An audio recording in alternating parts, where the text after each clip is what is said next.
And we're live. I'm going to start a couple minutes early because I wanted to make sure I got online and didn't end up having trouble with other people trying to broadcast. While everybody's home, there are more people on YouTube, and I just didn't want to have a problem trying to get on. So I'm starting early. I hope you can find me. I have several things to share with you today. Forgive me, I'm going to have to reach across and grab my purse because my notes are over there in my purse. And I forgot to grab my Bible, but I think I have written down on my notes exactly what I wanted to share. So let me just reach over and grab my notes. And I'm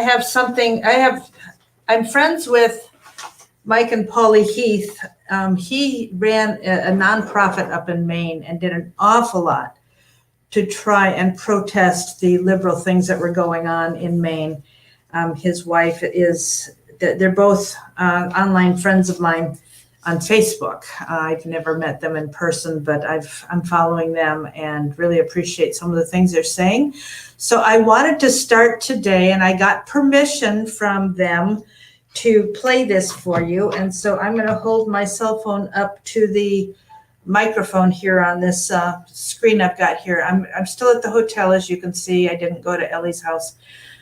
The movers are coming not until Monday. They were supposed to be here today, but they haven't left Maryland until today. So they will be here on Monday. And so I'm staying at the hotel at least tonight. The thought of sleeping on the floor for a couple nights with as little sleep as I get on a hard floor, I wasn't ready to do that for 3 nights. So I was waiting to find out when they were coming, and I had to make a decision before I heard from the moving company. That's just the alarm that it's time to start. So I am going to play this, something that Michael Heath did. It's probably from his morning show. He does a show at 6 o'clock in the morning Eastern. And while I'm here at the hotel, I'm not getting notified of anything that I've subscribed to because I'm not using the internet here. I just don't feel safe. So this is something that Michael Heath said this morning. So I'm playing it now.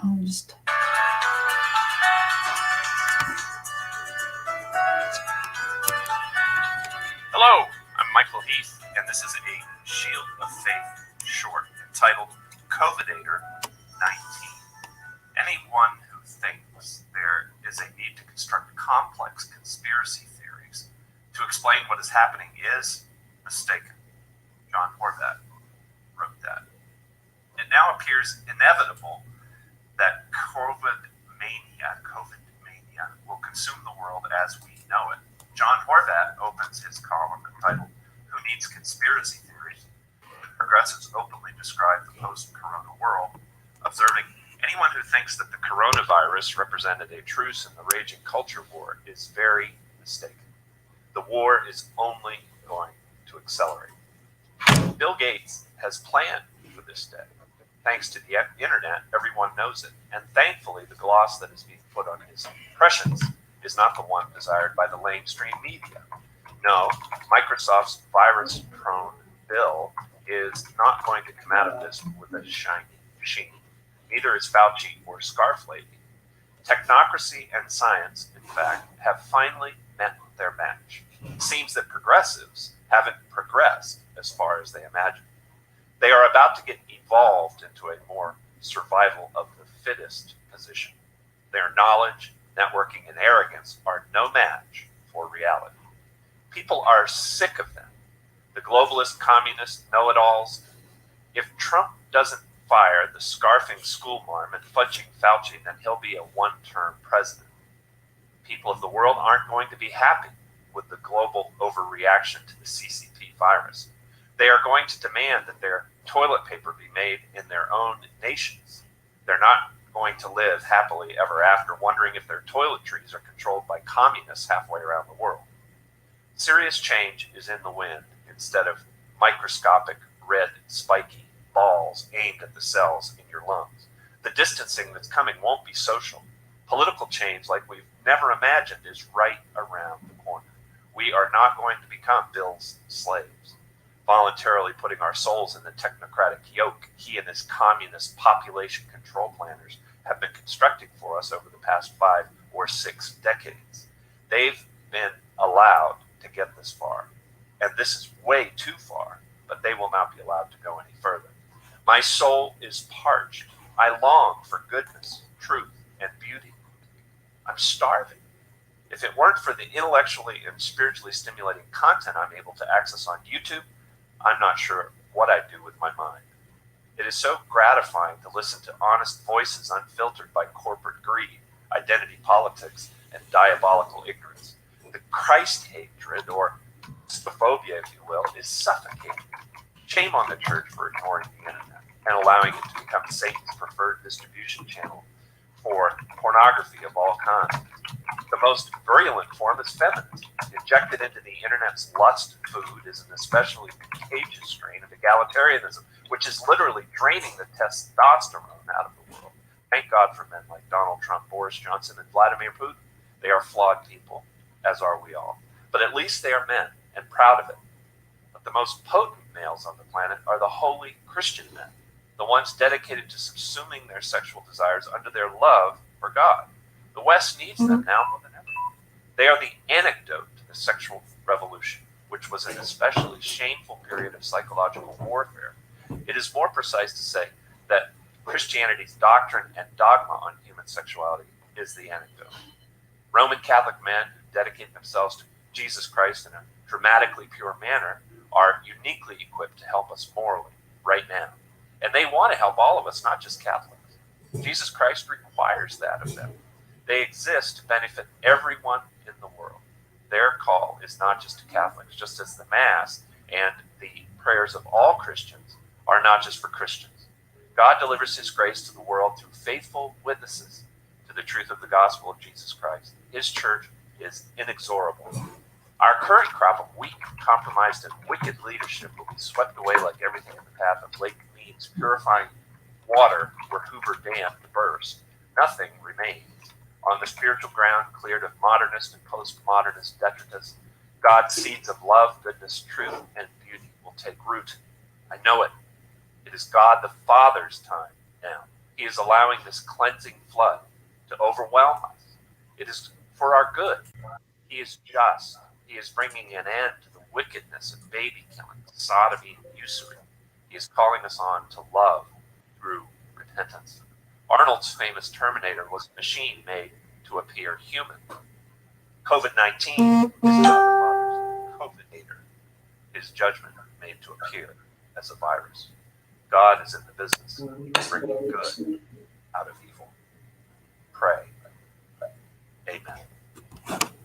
So that was Michael Heath, and something I found that his wife had posted from his show this morning. And I just thought it was such a good commentary that I wanted to share it with you.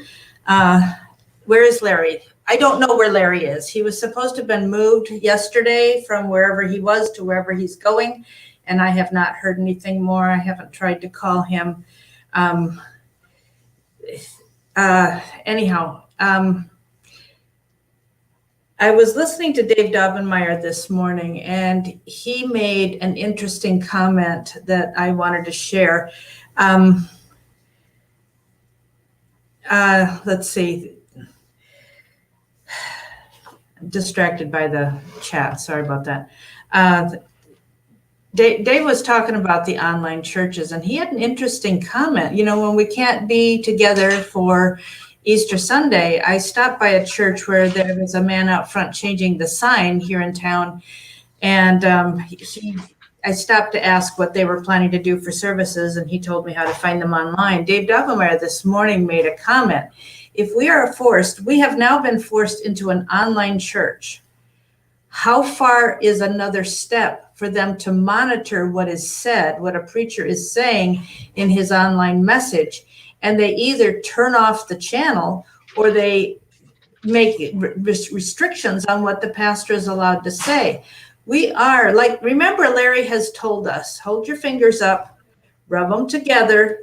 He's been saying this since 2015. Notice the space between your fingers as you rub them together. That is how close we are to socialism and communism. And socialism, the difference between the two is just how fast you get there. And we knew from what Larry has said that this was coming, but to see how quickly they pulled everything down in the last 2 months has been, I think, unexpected.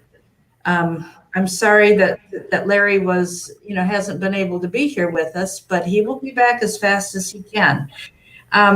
Another show I listen to that I want to highly recommend is, let me get it so I can post it here, Elly Marzulli.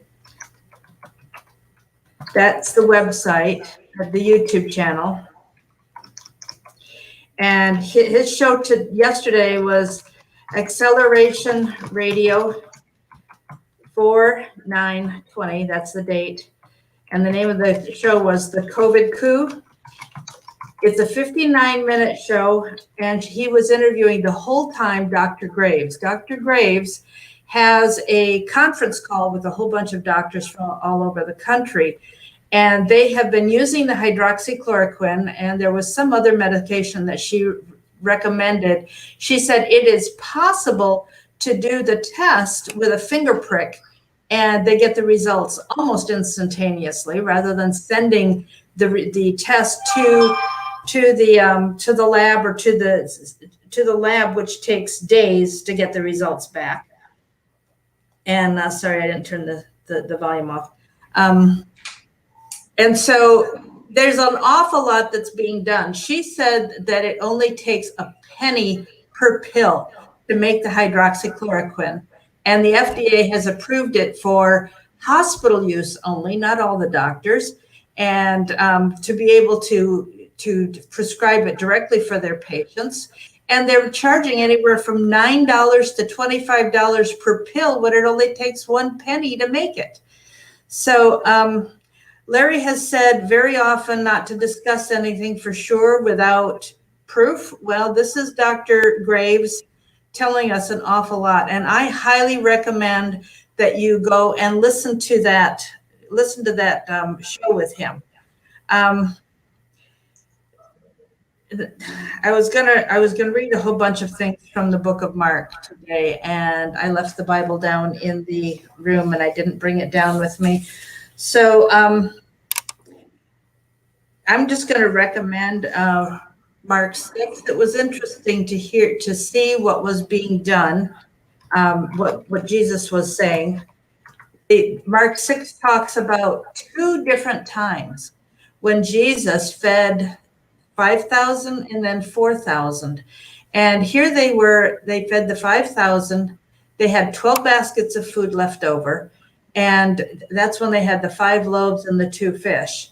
And then Jesus told them to get in the boat while he went off to pray.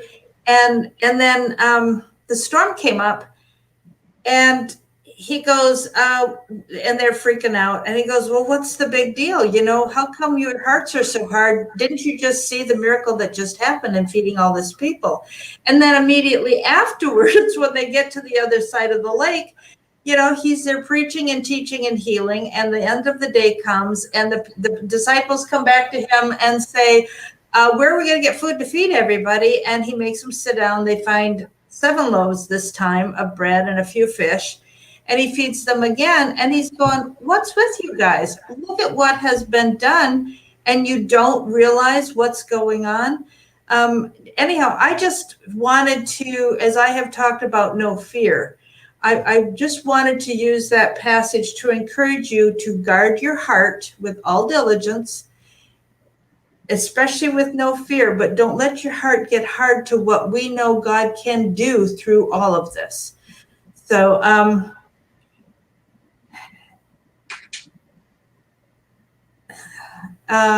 Dreaming is talking about a person who couldn't get the test at the hospital.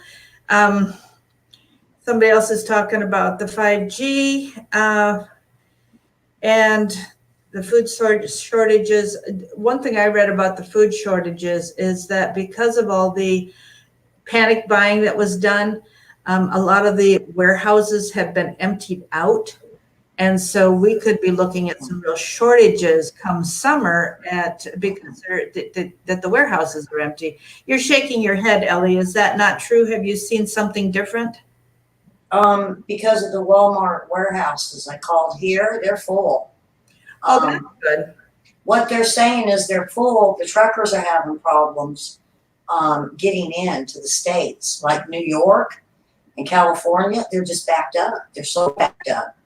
I got 2 truck drivers I'm keeping in contact with, and the problem they're having is, the other one's kind of funny, is getting the food from the truckers to the stores. And what's happening is every time they fill up these stores to where it looks like the shelves are kind of getting full, then people go in there and they buy massive amounts. I've mentioned this before. The other thing is the lack of bathrooms right now is their big complaint. They're being fed, that's great. It's the lack of being able, with the traffic of all the truckers, to get into the busier states. The one truck driver I know, he says getting into New York is a bear. Dallas, Seattle, Portland, Sacramento, San Diego, and LA, I believe. He said he says hang in there, because, it's going to get better. Once they start limiting people one by one going into the stores. And to me, I call it babysitting, to where they're going to start, babysitting what you can buy. Maybe 1, 2 items, 4 items, until everybody can calm down. And that between that and, people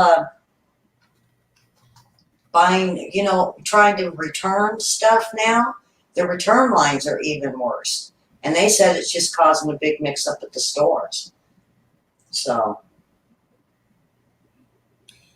Pam is suggesting getting a Geiger counter to test the radiation in your house. And I know a couple of years ago, Steve Quayle was selling them.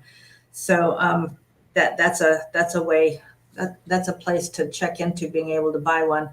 The other person who I don't think he does, BP Earthwatch, Jesse Walton is his name, I think. BP Earthwatch may have them. I know BP Earthwatch sells a lot of water filters and things like that. He's actually created one that's a little cheaper. Let's see, there's a company that actually filters. You can get water filters from them, and it filters radiation. It's the water filter that Jim Baker sells. And anyhow, Apple has an app with a Geiger counter on it that you can just use your cell phone to do. Is that what you're saying, Pam? That's pretty amazing. Pennsylvania, we have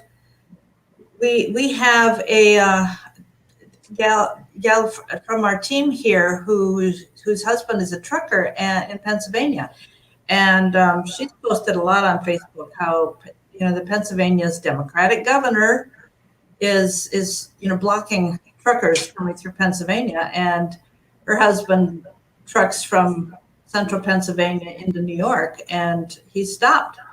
They're not allowed to go in there. So I don't know if they're not allowed to go into New York, or they're just not allowed to go through Pennsylvania anymore. So it's, these Democratic governors are creating all kinds of issues. And Maryland right now has a Republican governor, but he's so Democratic in his outlook on life that, it feels good not to be there anymore.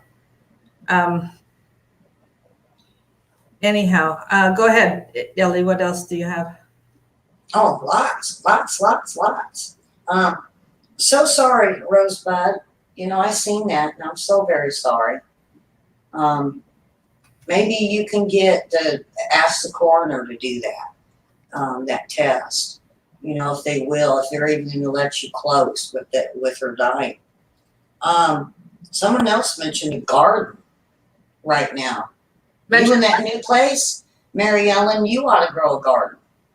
Oh yeah, I'm planning to. I tried yesterday to buy some seeds because I've got seeds on the truck coming, but I wanted to go ahead and get started doing something today because I brought some buckets and I was going to I have a couple bags of dirt coming that I had in my garage and my seeds, and didn't want to wait. So I was going to grab another bag of dirt and get started. And I stopped at a really nice nursery yesterday. And I said, do you have any organic seeds? No, we don't sell seeds. So, but we have a few plants back there. So I went back there and looked, and I asked one of the gals, do they have any organic herbs and vegetables? And she said, well, you use this green label.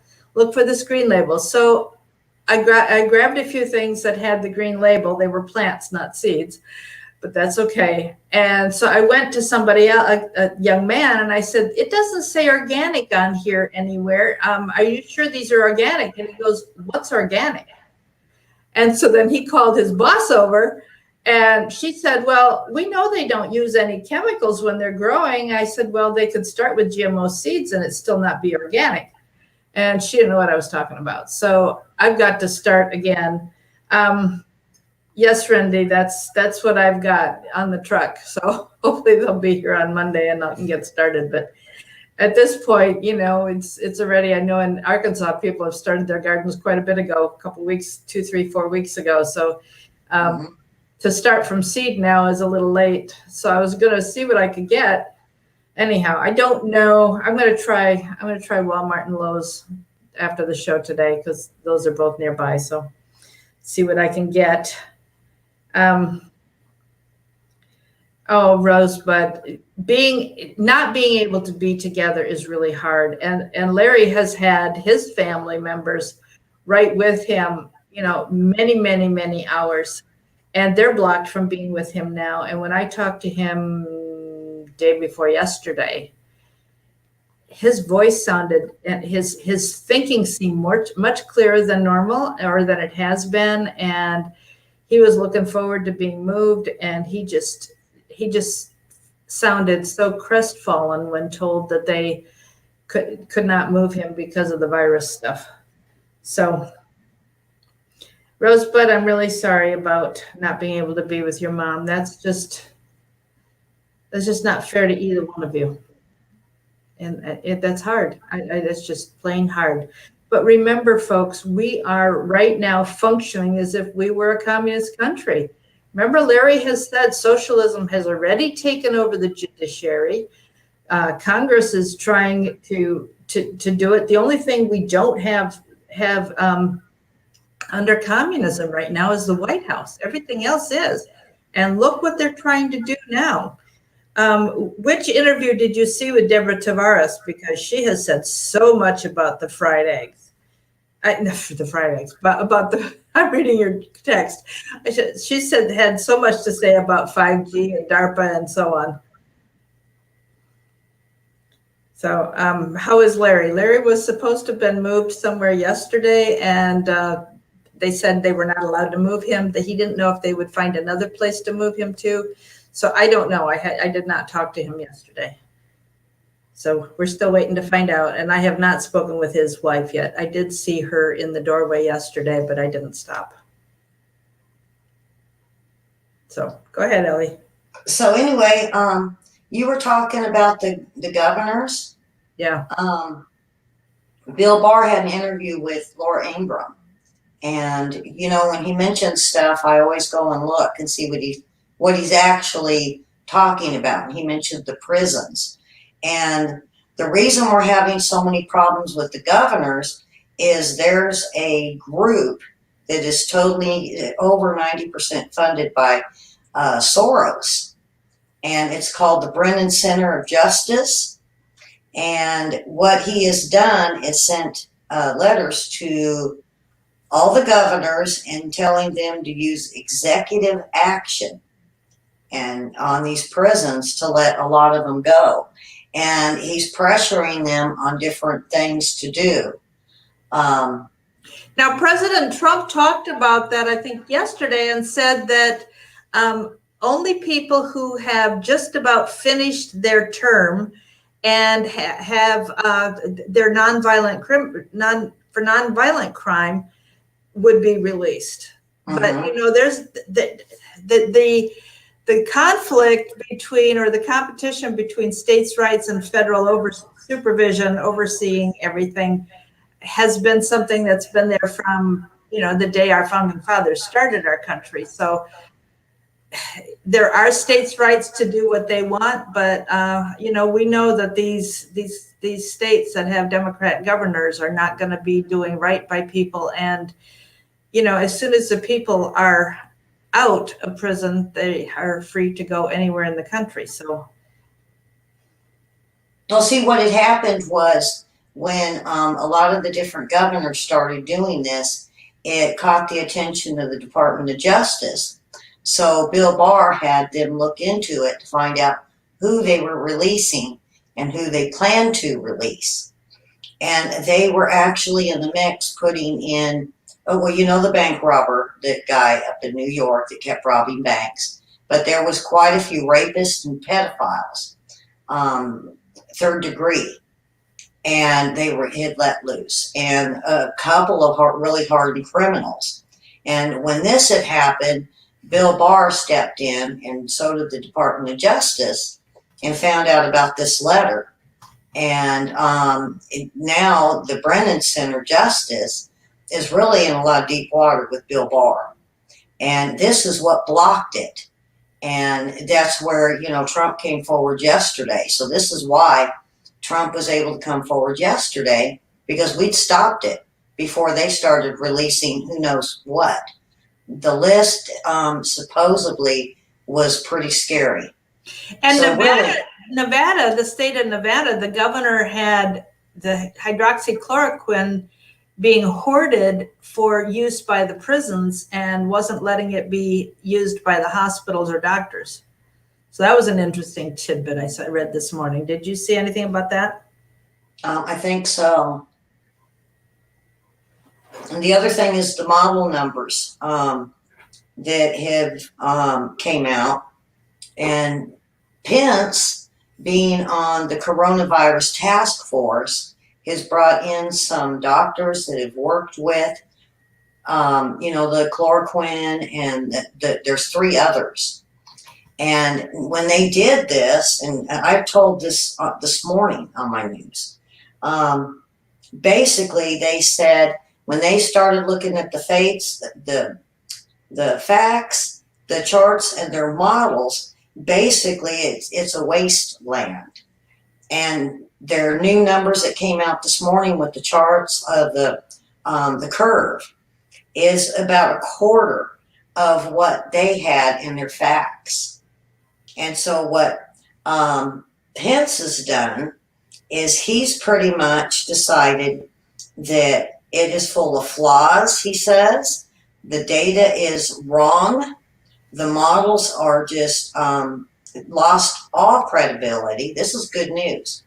And then in the middle says, also with the choice of bans, the ban will be CNN from any new information until further notice.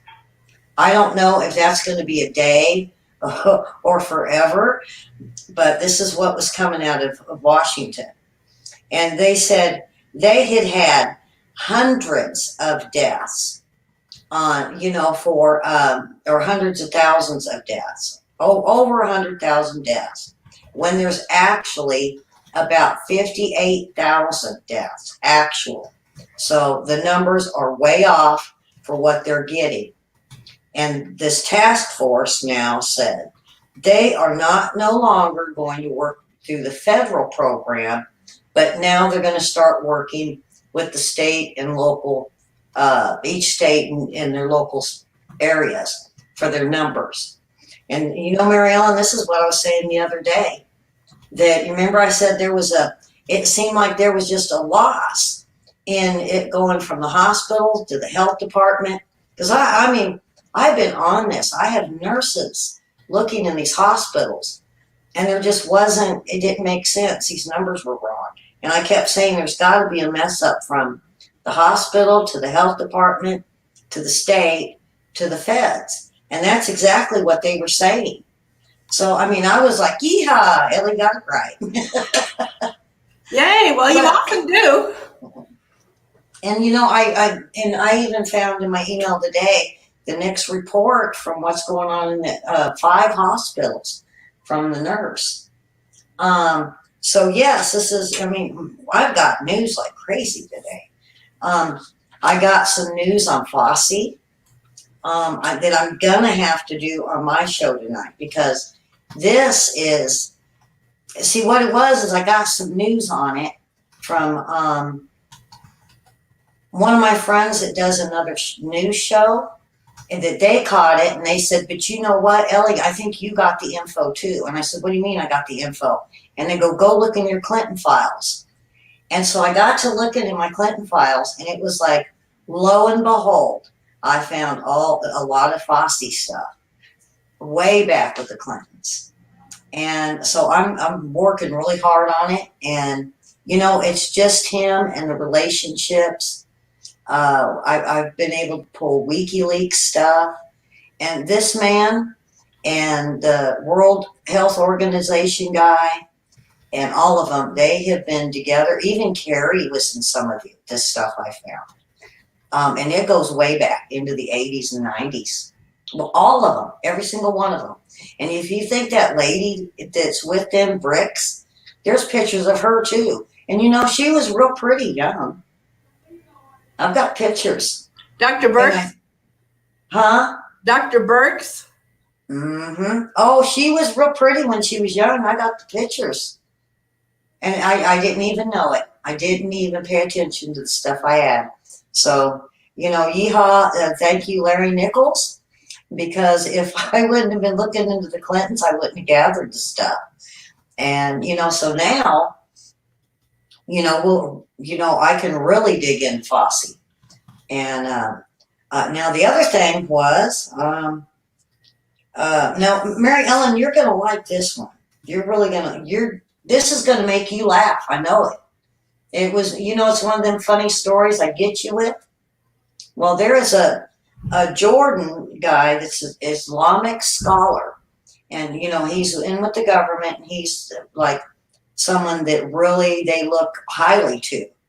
And he went to a crowd of they say hundreds, and the first thing he said is he was really upset at the United States for these diseases. And he says that we're the cause of our own diseases. And he says it's due to poor toilet habits in people. And this, he says, are the people in San Francisco. These people are impure and dirty.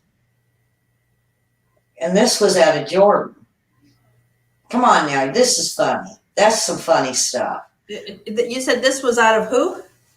It was a guy it was a Jordan Islamic scholar that came forward. Out of the country, Jordan. Okay. Yeah. But the funny thing is he was blaming the United States for their own diseases. And then he says it comes out of San Francisco. So, and Nancy Pelosi was over there a few months ago. Well, no, about a year ago, trying to get Jordan to side with her against Trump. And so this is kind of funny that this scholar, when she was over there trying to solicit for help, comes out and calls her the toilet bowl of diseases for the United States. He really blamed her for the whole thing. I just thought that was just hilarious that he would mention San Francisco as being our issue. So, all right, Mary. I would have a comment about that, but I'm not going to be not nice, so I'm going to keep my mouth shut. And then the other thing that I really, that got me was PETA. With the current bat, you know, the bat soup and all that, I guess they were going to go over and save the bat. I don't know, but what they went over and found, they went to, and I mentioned this morning, it's called wet markets. And that's where they do a lot of the different animals and everything. Well, when they started looking at what they had, a lot of it was really bad. And okay, those with weak stomachs might not like this one. The thing that got them was they found dogs and cats. And that they just were really upset about. The thing about it is that they were boiling them alive. All the animals they boil alive. And that really got to them. And the unsanitary conditions. And when they pretty much tested the food, it was poisonous. It was, I mean, germs and all kinds of bacteria in it. And, you know, so they went to the UN. And in the meantime, they had found out over in Asia, there was 2 more cities that had doing the same thing. And they said, but worse. And the stuff they were doing to animals there, Mary Ellen, I ain't even going to mention. Because when I seen it, I about threw up. Well, I heard that they boiled the bats alive as well. They threw them in boiling water alive, just like you do with the lobster. And well, what they're doing is they're doing that, and then they're shredding them up, from what I'm hearing.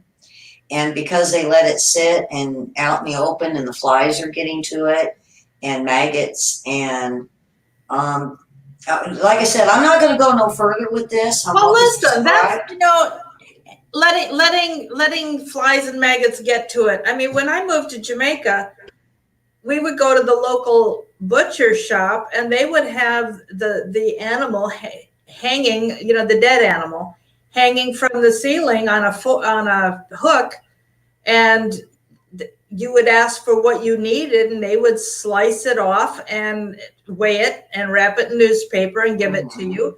And yeah, with flies flying around and jumping on it and everything. I mean, that's very, very common for even though I was what, 50, 60 This was rotted. I mean, I can imagine in many third world countries that's normal. This was all rotted meat. Well, what else? If you're in a hot, humid climate, and it's going to be 80 degrees day and night, and you don't sell it all one day, you don't have refrigeration for it, I'm not surprised. That's the way it's going to be. And you just hope that you can cook it well enough over an open fire. No, they're serving it there, Mary Ellen. They were serving it there. This wasn't like, it was a market, yes, they sell them, but the one that PETA found was they were serving people. And serving it raw? Serving it spoiled. And raw? No, not all of it was raw. That was in the Philippines. They did that. This was rotted meat. Yeah. I agree with you. Why are Fauci and Birx being kept on the team? There's something going on behind the scenes that we don't quite understand.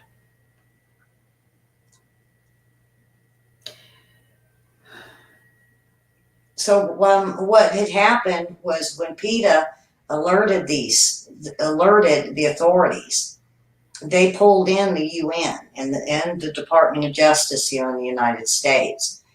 And when they started uncovering everything that was there at this meat market, this wet market, that a lot is very popular in China. China bought Smithfield, the pork and ham company. Did you know that, Elly? Yeah. Yeah. So anyway, they had found out about it in these 2 other markets. And so PETA went there, and they had, disclosed it in these other markets that were serving it raw, like you said. And see, the problem is, Mary Ellen, it's where that they are feeding the people this and feeding tourists this, not knowing that this stuff is bad. They're selling the good stuff to their own people out of the market. The problem is they were serving the spoiled to the people in the restaurants or their stands where they eat. I mean, even the bats were bad. And, this is something that, and now UN is calling for these certain places in these areas, even all throughout Asia, and even their own local governments are closing these things down because they are finding really harsh diseases coming from these food places. Oh yeah. So, I mean, it was a good thing. I mean, PETA, I think, really, really caught something here. They really did. And, thank goodness it was PETA, just going over there. So,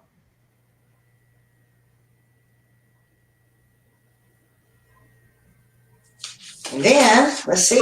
Hang on, I'm responding to Pam, who says, Trump has hung Fauci and Birx out to dry. There would have been an outrage if he let them go. I tend to agree with that.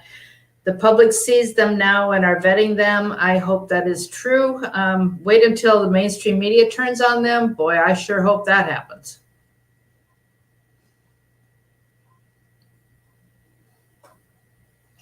James, that was, if you scroll up, you'll see there was a discussion of that, the hand signals that Fauci's been making. So I don't trust him just because on the info I found on him. And that he has been, and of course Pence now has found all that data that him and her have been collecting is just trash. They're using models for something that they don't even have accurate numbers for. Well, and the other thing I heard was because the HIV drug that, hey Mike, I'm on the show. I'll call you back. The HIV drug that Fauci helped to develop, that's an antiviral. And so the last thing I had seen about it was a suggestion that would be really good for the COVID-19 virus as another, I think it was Dr. Graves in that Elly Marzulli interview. I think she was suggesting that was a possible alternate medication that would be effective. And the other thing, I'm just typing hi, folks, just to keep my computer from crashing on us again like it did yesterday. The other thing, shoot, I just distracted myself. I forgot what I was going to say. Oh, well, it'll come back to me later. Go ahead, Elly. I'm sorry. Oh, I mean, I was doing a lot of stuff around the world, and Peru is the other one that really got me this morning, was holding our Americans hostage. And they say a hostel, is that a hotel? And they had them locked up for 28 days because of 2 of them, and the bunch of them they gathered up had the coronavirus. So they put them all with the others, locked them up, and proceeded to spray them with bleach and their stuff for 28 days. And it was multiple times each day until they were able to get a hold of one of the U.S. representatives to get them out. And oh boy, I mean, that was something, they had to be put in the hospital, which I believe it was in New Jersey, which increased the coronavirus totals, and because they had bleach poisoning. So we had bleach poisoning, but they were listing it as the coronavirus. I saw a cute cartoon today on Facebook. It was a picture of billows and billows and billows of clouds coming out of white clouds coming out of a house. And they said, 1 cup of bleach and 1 cup of soap. It'll purify your house and disinfect, everything in it. It's pretty funny. Pence, the ankle bracelet on Pence, yes, that was put on him because of his connections with his friend that was basically, I'm not sure if it was close to child trafficking, but a big pedophile. And his name was brought up in the mix of it. And when when they all went to court and it was all behind closed doors, we couldn't get no info. It's like when Biden's son is here, it's all behind closed doors and you just can't get in. It's all classified. And you're not going to be able to get the Freedom of Information Act on it. And so I'm not sure how deep he was in it, but because of his friend, and it was supposedly a very, very close friend that was caught in the pedophile ring when they were going through and busting out, I think it was like the first wave of the pedophiles. And so really, I am really, wow, you know, you have to go, wow, Pence. You know, we have enough of Biden, but Pence, this is something. And it is his best friend being caught in the pedophile ring. I know that's out there. I just never knew he got caught up in it until he started wearing his ankle bracelet. So I don't think it's going to be for long because otherwise they would have taken him in with his friend. So I don't think I think he had knowledge of it and didn't say anything. So that's your thing for Pence.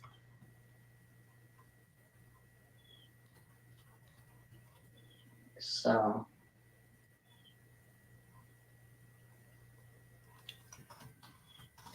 when the you're saying the ankle bracelet was when the president turned Air Force 2 around? Is that what you're saying, Dreaming? I believe that, yeah. I'm thinking about a year ago. Yeah.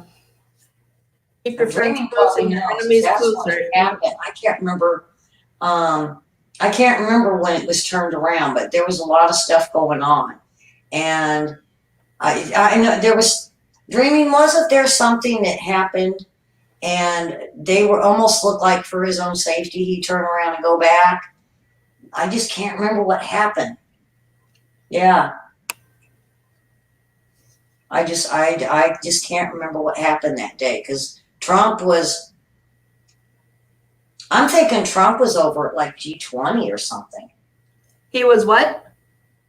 Maybe it was the G20s, the G summits. Okay, yeah. It's right about that, and not this last one. The one before is what I'm thinking, but I could have my timing off on that because I'm bad with dates.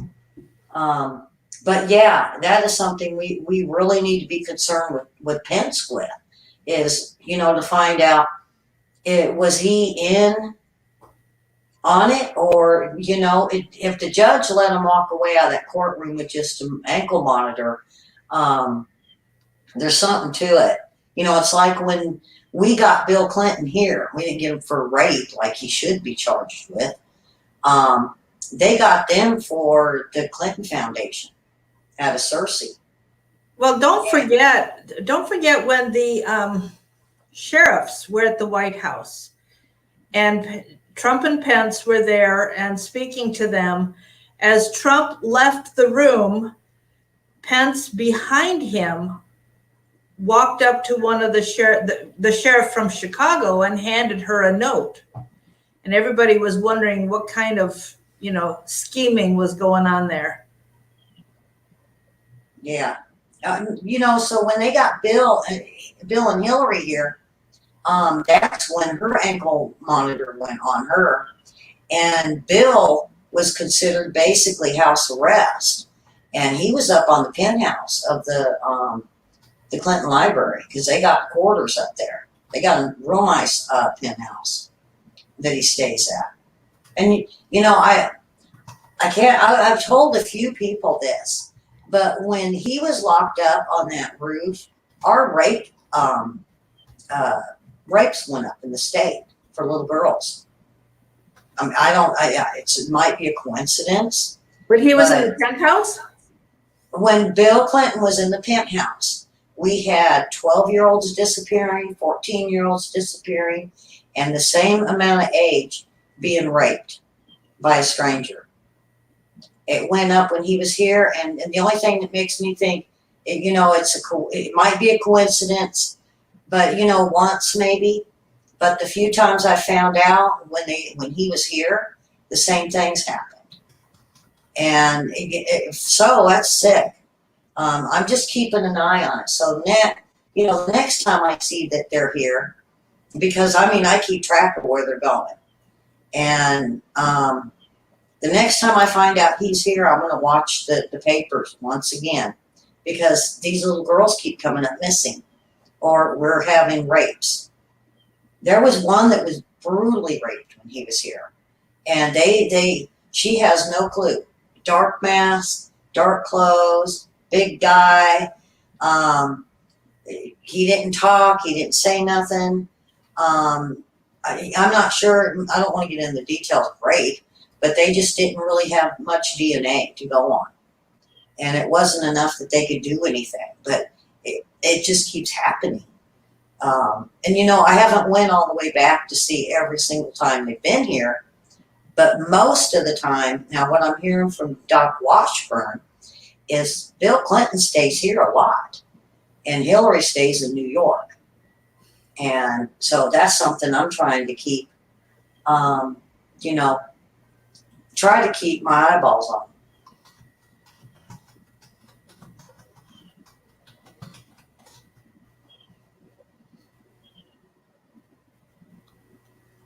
They're digging up the grounds of Oprah's Florida. Pam, I think they need to look into her new place. That new place that she got, that's creepy, what she did with that. Where? The same week that Jeffrey Epstein got busted, and they took, everybody out. It was when a few days later, almost a week, that she bought a house on an island in Vancouver, and she was putting a basement in it, the same dimensions as Jeffrey Epstein's. And there were certain things that was going on. I think somebody asked. No, I haven't got him to respond back, but I did hear kind of a little bit from Billy Jack Haynes. So I'm working on the two of them. You heard what? I got a message back from Billy Jack Haynes. So Larry would probably be excited about that. I'm sure you'll tell him as soon as possible. Well, more than likely by the time I get to all these interviews I want to do, because I'm starting to get a hold of people. You betcha. I even might have Larry come sit with me for it. You say again? I said I might even have Larry come sit with me. Oh, you mean in the chair next to you, like I was? When I have high hopes, and I think when Larry gets out of the hospital or wherever he's at, rehab, or if he's at home, or wherever they're moving him to, once he gets strong enough, me and him are going to dance the jig. So I can't wait to see that one. Yeah, I told him next time I seen him, we were going to dance the jig. And he said, you bet you, even if I just got to lift my foot up and kick it a few times. So.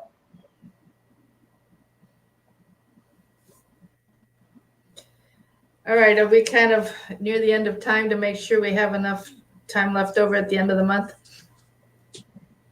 I think I started 2 minutes early, so we've got 7 minutes left. So do you have anything more?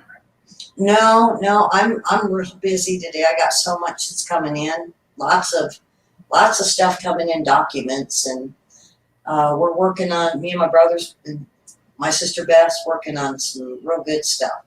So good for you. Yeah, have him play the guitar, I'll dance the jig. Oh, by the way, Elly, do you want to announce what's happening with Rindy? I guess I did announce it on my show. I went ahead and me and Rindy talked last night, and we're going to welcome her aboard to Investigator News. She's going to have her own show. It's going to be a neat sports show. We've got great plans for her. And, we're really proud and we're excited. to start her with sports. Since we do world news and, we're trying to expand. So we're real excited about this. And Elly What time's your show tonight, Elly? It's 9 p.m. Eastern time. And it's the Clinton Crimes. And then if I got pretty much all the info together, but it's stuff I've been working on against Fauci. And that's what I'm going to be going over tonight, is the info I found on him. And I'm hoping by late tonight, I got it in the works, and me and my brother think this needs to be done, is all the pictures that I have, I'm going to put into like one of the videos I make with the music.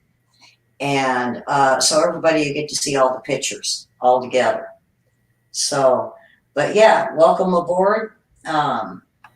Miss Rendy, and boy, I've been telling all kinds of people today about that. And she's gonna be our star sports person and racing. So.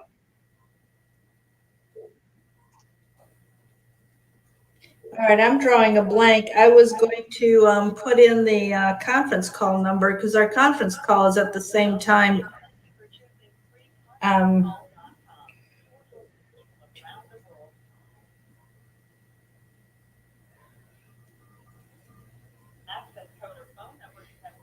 Okay, I've forgotten what the access code number is. Can anybody type it in there for me and remind me? I know the phone number for the conference call is 712-451-0725, and I can't remember the access code.